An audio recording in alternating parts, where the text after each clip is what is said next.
muito boa tarde para você que está acompanhando a nossa programação nesta quinta-feira, dia 11 de janeiro. Vamos agora seguir com mais destaques do Brasil e do mundo. As chuvas que atingem São Paulo e a região metropolitana há 3 dias seguidos já causaram a queda de mais de 400 árvores, 26 alagamentos e diversos registros de falta de luz. E hoje há ainda a previsão de mais temporal na região. Em toda a capital e nas cidades vizinhas, muitas pessoas ainda estão sem energia elétrica. Segundo a Enel, 60% dos clientes que ficaram sem luz ontem já tiveram o serviço restabelecido, mas a empresa não informa quantas residências foram afetadas. Alguns bairros enfrentam ainda um vai e vem na energia elétrica desde a segunda-feira. O prefeito Ricardo Nunes voltou a cobrar publicamente a concessionária responsável. No início dessa semana, um homem morreu eletrocutado na zona sul da capital após seu carro ter sido atingido por um fio eletrizado. O temporal com ventos de até 96 km por hora causou acidentes como o desabamento de uma estrutura metálica na marquise do Parque do Ibirapuera.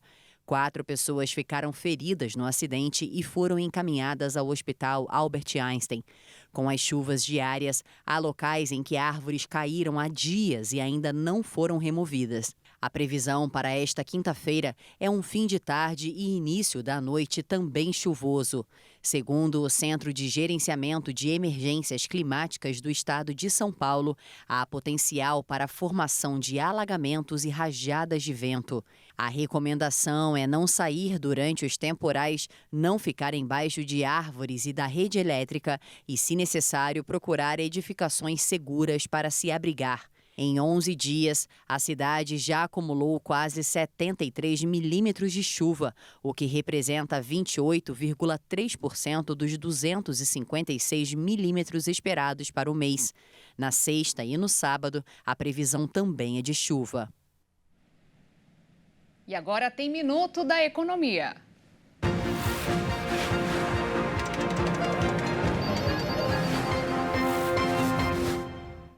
Dois números que saíram hoje mostram como é difícil entender e até aceitar os cálculos da inflação, que no final das contas cai no nosso bolso.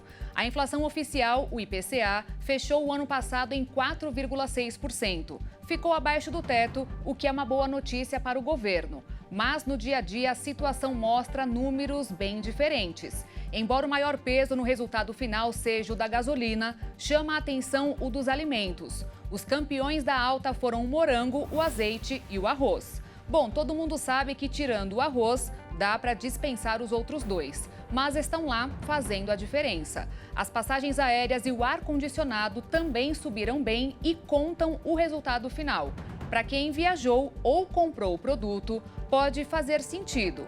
E aí vem o outro índice pesquisado pelo IBGE. O INPC foi de 3,7%. Ficou mais baixo e pode parecer pouco, mas esta porcentagem vai fazer diferença para muitas pessoas, porque é o que valerá para reajustar as pensões e aposentadorias de quem ganha mais do que um salário mínimo. Não tá esquisito isso não ou sempre foi assim, hein? A Fundação Hemocentro de Ribeirão Preto, em São Paulo, abriu as inscrições para os voluntários que desejam participar de um estudo clínico sobre o tratamento de câncer no sangue com a terapia celular CAR-T-cell. Essa terapia é capaz de combater cânceres usando as células de defesa do próprio paciente. Elas são retiradas, modificadas em laboratório e logo depois reinseridas no corpo. São 81 vagas para pacientes de qualquer lugar do país com leucemia linfóide aguda. Um dos pré-requisitos para participar é ter entre 3 e 70 anos de idade, além de não ter respondido bem aos tratamentos convencionais como quimioterapia ou radioterapia. Aqueles que preencherem esses requisitos poderão solicitar sua participação através do e-mail terapia@hemocentro.fmrp.usp.br. E ainda falando sobre coração, o infarto agudo do miocárdio é a maior causa de mortes no Brasil. Nos últimos 15 anos, o total de casos registrados por mês mais que dobrou. E apesar de ser mais comum em pessoas mais velhas, o ataque cardíaco não é restrito somente a elas. Conforme dados divulgados pelo Instituto Nacional de Cardiologia do Ministério da Saúde, a quantidade de internações por problemas no coração apresenta um cenário de elevação no Brasil. Entre 2008 e 2022, chegou a 158,31% de aumento. O cardiologista destaca o que pode contribuir para esses números cada vez maiores. Nós temos uma série de questões novas, né? Além dos fatores de risco tradicionais que a gente já era acostumado, como obesidade, dislipidemia, hipertensão, né? Então, hoje em dia, temos a população vivendo em situações maiores de estresse. A questão do sedentarismo, que ainda é uma questão muito importante na nossa sociedade, hábitos de vida inadequados, né? Então entra o tabagismo e, mais recentemente, o uso dos cigarros eletrônicos. Pelas ruas, as pessoas sabem dos riscos e algumas até procuram maneiras de se cuidarem mais. Tem histórico familiar, que pessoas da minha família que já teve muitos problemas de coração, infarto, derrame, essas coisas assim. Olha, eu faço exercício, a gente faz caminhada, tenta não exagerar na comida, principalmente, né? E aí, o resto a gente tem que se manter tomando uma água, para não deixar que o coração venha parar, né? Na minha família, muita gente, já perdi muita gente com infarto, muita. Eu me cuido.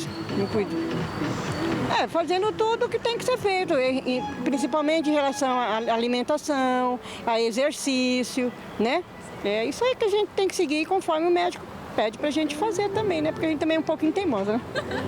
Eu falo pra você, eu sou um pouquinho teimosa. Eu agora tô com um problema muito sério, com um problema na perna, né? Mas graças a Deus, meu coração tá bom. Se quer ter saúde, tem que cuidar, né? Tem que ter os cuidados necessários. Neste sentido, o especialista explica quais são as formas mais eficazes de manter o coração saudável.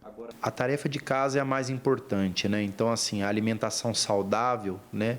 A comida de casa mesmo, menos industrializados, né? Então, a comidinha feita em casa, a ingesta de frutas, verduras, leguminosas, então a comida saudável, o abandono dos fast foods, o controle da ingesta de sal, né? Então, a gente pede muito para que se evite aquele sal de adição, né? O saleirinho que fica na mesa, aquele salzinho a mais, ele acaba entrando na conta e ele é ruim.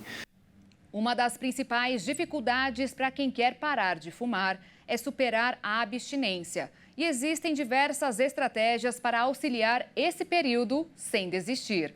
Um estudo da Universidade Federal Fluminense, conduzido no Brasil, revelou que o chocolate amargo pode ser uma alternativa.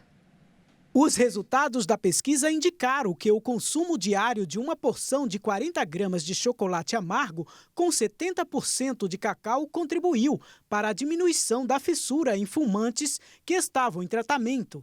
E importante, sem afetar as medidas corporais dos pacientes.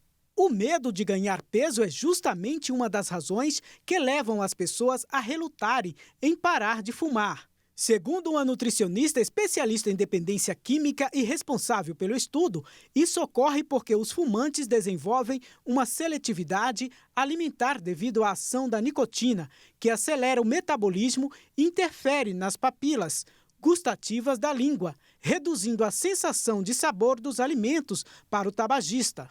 Durante um mês, eles realizaram um estudo de intervenção clínica com 47 fumantes, portadores de comorbidades crônicas, entre elas diabetes e hipertensão, que eram atendidos na Unidade de Assistência Integral ao Tabagismo do Núcleo Interdisciplinar de Estudos e Pesquisa em Nefrologia na cidade de Juiz de Fora, no estado de Minas Gerais. Todo começo de ano, muitas pessoas estabelecem metas para cumprir. E uma delas é o cuidado com a saúde. Não é à toa que a procura por exercícios físicos no Google teve um aumento expressivo nesses primeiros dias de 2024. A procura na internet por diversos exercícios físicos costumam subir em períodos de começo de ano, entre os meses de janeiro e fevereiro. E nesse início de 2024 não seria diferente. Atividades físicas como pilates, natação, hidroginástica, musculação e futevôlei estão entre as mais procuradas pelos brasileiros. Dentre as atividades, no Brasil temos também a busca por aulas de séries curtas de exercícios intensos, com intervalos rápidos de descanso, que triplica nesta última semana. Outras modalidades, como funcional, que visa melhorar a mobilidade no dia a dia, e pump, que une a musculação com a ginástica. Estes também subiram nas buscas. Um estudo publicado recentemente por uma revista britânica concluiu que apenas 22 minutos por dia de exercícios moderados, como caminhar rapidamente, andar de bicicleta, ou exercícios com mais intensidade, como correr e prática de esportes, poderiam impactar positivamente no condicionamento físico e mental e ajudar a compensar os efeitos negativos para a saúde, um estilo de vida sedentário. Entretanto, uma outra pesquisa feita pelo Serviço Social da Indústria revelou que cerca de 52% dos brasileiros raramente ou nunca praticam atividades físicas. E entre os que praticam, apenas 22% se exercitam diariamente. Eu fico por aqui, tem mais notícias daqui a pouquinho com Kleber Werneck no Jornal das 18h30. E às 10 da noite eu volto ao vivo com mais informações e espero você. Tchau!